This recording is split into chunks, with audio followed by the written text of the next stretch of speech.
गीता के 16वें अध्याय का महात्म। श्री महादेव जी कहते हैं, पार्वती अब मैं गीता के 16वें अध्याय का महात्म बतलाऊंगा, सुनो।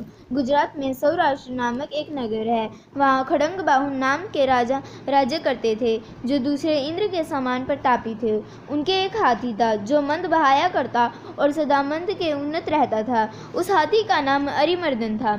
एक दिन रात में वह हठात सांकलों और लोहे के खंभों को तोड़ फोड़ कर बाहर निकला।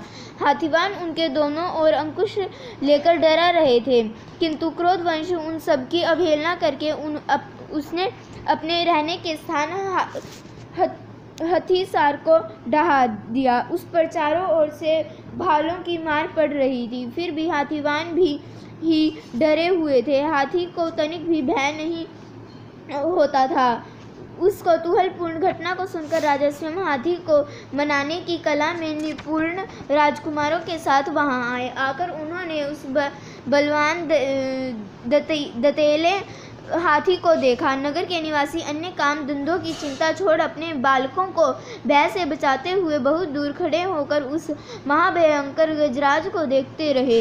उसी समय कोई ब्राह्मण तालाब से नहाकर उसी मार्ग से लौटा। वे गीता के 16वें अध्याय के अभयम आदि शब्द के श्लोकों का जप कर रहे थे। पुरावासियों और पीलवानों ने उन्हें बहुत मना किया, किंतु उन्होंने किसी की न मानी। उन्हें हाथी से भय नहीं था, इसलिए वे विचलित नहीं हुए। उधर हाथी अपने फुत्कार से चारों दिशाओं को व्याप्त करता हुआ लोगों को कुचल रहा था। वे ब्राह्मण उसके बहते हुए मंद को हाथ से छूकर कुशल पूर्वक निर्भयता से निकल गए।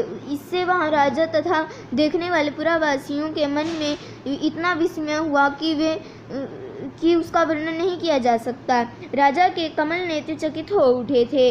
उन्होंने ब्राह्मण को बुला सवारी से उतारकर उन्हें प्रणाम किया और पूछा, ब्राह्मण, आज आपने यह महान अलौकिक कार्य किया है, क्योंकि इस काल के समान भयंकर गजराज के सामने से आप सकुशल लौट आए हैं। प्रभु, आप किस देवता का पूजन तथा किस मंत्र का जप करते हैं? बताइए, आपने कौन सी सिद्धि प्राप्त की है? ब्राह्मण ने कहा, राजन, मैं प्रतिदिन गीता के 16वें अध्याय के कुछ श्लोकों का जप किया करता हूँ, इसी से ये सारी सिद्धियाँ प्राप्त हुई हैं। श्री महादेव जी कहते हैं, तब हाथी का कौतूहल देखने की इच्छा छोड़कर राजा ब्राह्मण देवताओं को साथ ले आए, महल में ले आए। वहाँ शुभ मुहूर्त देखकर 1,00,000 स्वर्ण मुद्राओं की दक्षिणा दे उन्होंने ब्राह्मण को संतुष्ट किया और उनसे गीता मंत्र की दीक्षा ली। गीता के 16वें अध्याय के अभयम आदि कुछ श्लोकों का अभ्यास कर लेने के बाद उनके मन में हाथी को छोड़कर उसके कौतूहल देखने की इच्छा जागृत हुई। फिर तो एक दिन सैनिकों के साथ बाहर निकलकर राजा ने हाथीवानों से उसी मत गजराज का बंधन खुलवाया। वे निर्भय हो गए थे।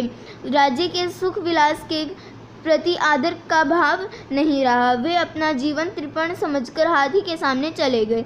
साहसी मनुष्यों के अग्रणी राजा खड़ंग बाहु मंत्र पर विश्वास करके हाथी के समीप गए और मद की अनवरत धारा बहते हुए उसके गणस्थल को हाथ से छूकर सकुशल लौट आए। काल के मुख से धार्मिक और खल के मुख से साधु पुरुष की भांति राजा उस गजराज के मुख से बचकर निकल आए। नगर में आने पर उन्होंने अपने राजकुमारों को राज्य अभिषिक्त कर दिया तथा स्वयं गीता के 16वें अध्याय का पाठ करके परम गति प्राप्त की। राधे राधे।